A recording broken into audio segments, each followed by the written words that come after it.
First of all, I'm writing a book which just came out today. It's called Pyro Branding, and this book is about finding your visual expression.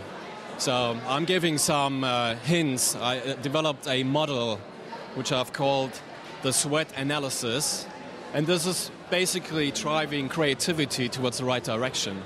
So if you plot a brand, you can either, you can be in particular different fields.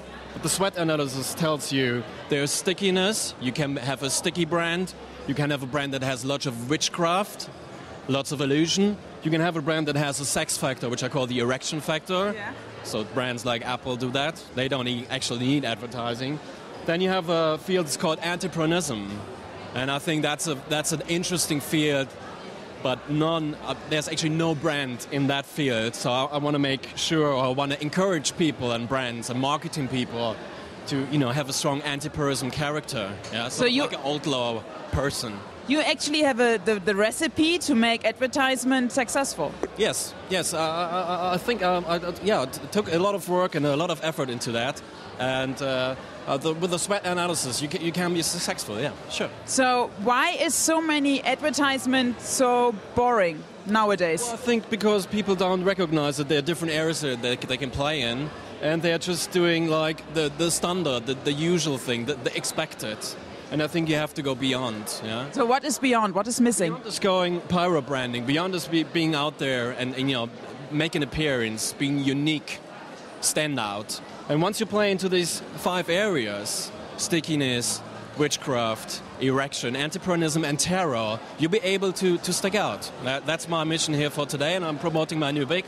My name is Mark Tingag, and it's a good marketing trick to just go around with your book. Yeah, and that would be a perfect platform. My agent here, Mr. Steven Solero, told me that's a perfect place to be in here.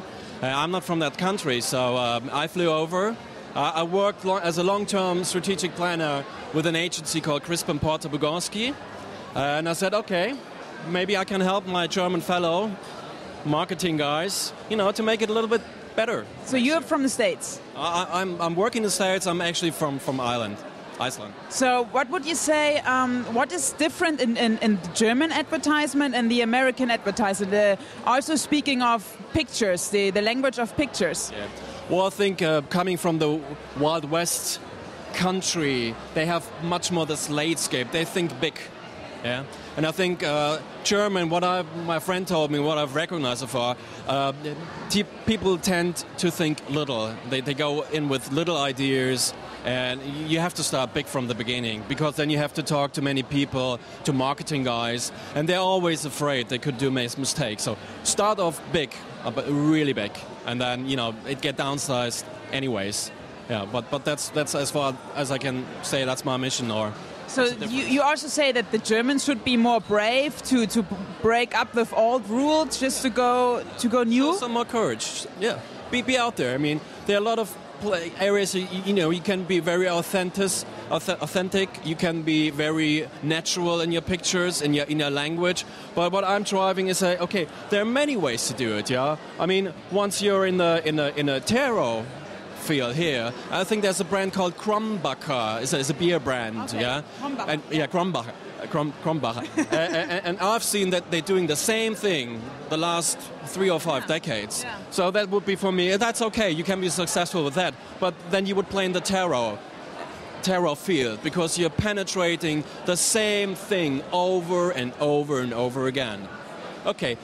Might be a way. It's not the American way, yeah, but it works. Sometimes there are different models. You can be successful. So have a look in the book. I mean, it's inspiring. One more question: what do you expect from the new creative people, like the young ones? What can they do differently than the old ones? I expect them that they travel a lot and then experience advertising in different countries. Yeah, but I think that broadens up your mind. Once you only work in Germany, your mind is too narrow. You won't be able to stick out. You won't be able to come up with great solutions. So go out there, work in different places, work in different agencies, and try to be brave and be courageous. Lots of people we ask here, they talk about cross-media, that it's really, really important nowadays. Is that your opinion as well? Yeah, I think, well, we have all these different channels out there. That's great. So, be out there, play with the channels, but be playful with the channels.